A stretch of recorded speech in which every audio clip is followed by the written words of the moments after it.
Mesdames, Messieurs, chers amis, je m'appelle Naïmana Karolero Pascal, fils d'Ingoma Burundi. Ingoma, c'est le tambour, l'état traditionnel et l'état ancien, donc millénaire du Burundi. Aujourd'hui, je vous présente un livre, je pense que c'est peut-être le plus difficile que j'ai eu à écrire. C'est un livre sur une réalité que beaucoup préféraient oublier, et que d'autres vont carrément nier.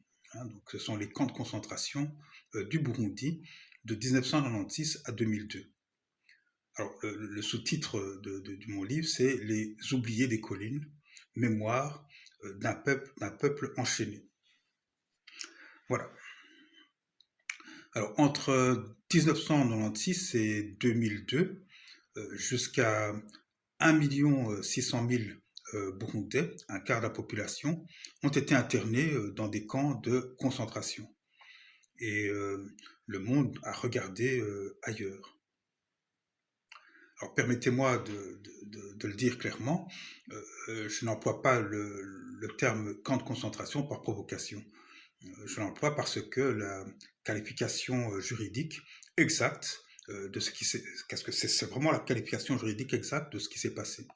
Alors Human Rights Watch, Médecins sans frontières, Jesuit Refugee Service, les rapporteurs spéciaux de l'ONU, tous ont documenté cette réalité. Certains ont même parlé de camp de la mort. Alors, ce livre est structuré en 4 parties qui replacent ces camps dans leur contexte historique, politique et juridique. Alors, le premier thème traite de la colonisation, car pour comprendre les camps de concentration de 1996 à 2002, il faut d'abord comprendre la guerre donc menée contre Ingoma Burundi. L'Angleterre, le Vatican, la France, l'Allemagne, la Belgique, les États-Unis, tous ont participé à la destruction systématique de l'État millénaire d'Ingoma Burundi.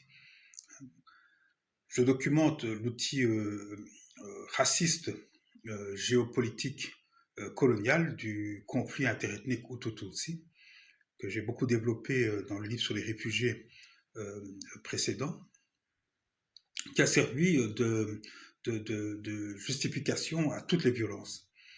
Car ces camps de 1996 à 2002 ne sont pas sortis de nulle part. Ils sont l'aboutissement d'une logique coloniale et néocoloniale, donc liée à la colonialité, qui remonte à plus d'un siècle. Alors, la deuxième partie du livre analyse la colonialité, hein, la globalisation unipolaire américaine néolibérale, donc la GUAN, et la guerre civile du Burundi de 1993 à 2003. Car c'est dans cette période que ces fameux camps ont eu lieu. Alors je retrace le contexte historique et l'évolution des camps. En février 1996, le gouverneur militaire de Karuzi met en place le premier camp. En juillet 1996, après le coup d'État de Bouyeya Pierre, le système s'étend rapidement. Alors la Fondation Albert Schweitzer lance un appel d'urgence pour 500 000 Burundais internés. Alors, entre 1997 et 1999, les condamnations internationales vont se multiplier, mais le régime utilise le démantèlement des camps comme monnaie d'échange diplomatique. Les promesses de fermeture sont répétées, mais jamais tenues. Alors, le système va perdurer jusqu'en 2001-2002. Alors, je documente minutieusement, en tout cas méticuleusement, la chronologie, les preuves, les chiffres, car il est essentiel que cette histoire soit établie sans contestation possible. Alors, la troisième partie, elle va replacer les camps dans l'histoire mondiale des camps de concentration. Je compare avec d'autres systèmes concentrationnaires, les camps britanniques en Afrique du Sud pendant la guerre des Boers de 1899 à 1902, le génocide allemand en Namibie en 1904, les camps nazis de 1933 à 1945 et les camps français en Indochine de 1952 à 1954. Alors, cette comparaison n'est pas anodine. Elle montre que les camps de concentration sont un outil colonial et impérial récurrent, un outil de contrôle des populations, de nettoyage ethnique, de génocide. Et que le Burundi, de 1996 à 2002, s'inscrit malheureusement dans cette terrible tradition. Alors, la quatrième partie de mon livre constitue le cœur de l'accusation, la politique des camps de concentration au Burundi.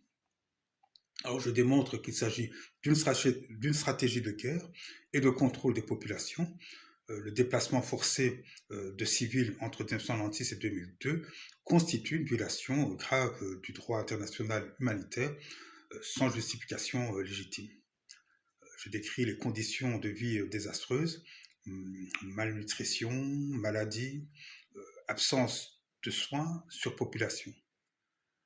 Je montre la dimension ethnique ciblée de ces déplacements, 3 catégories de populations déplacées, 2 vagues majeures de déplacements forcés, des déplacements sans préavis avec des conséquences à long terme.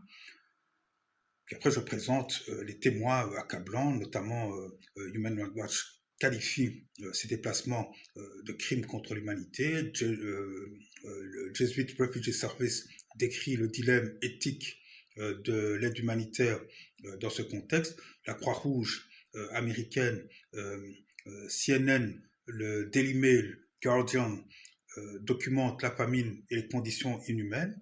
Médecins sans frontières finit donc même par suspendre ses activités, refusant de cautionner ce système.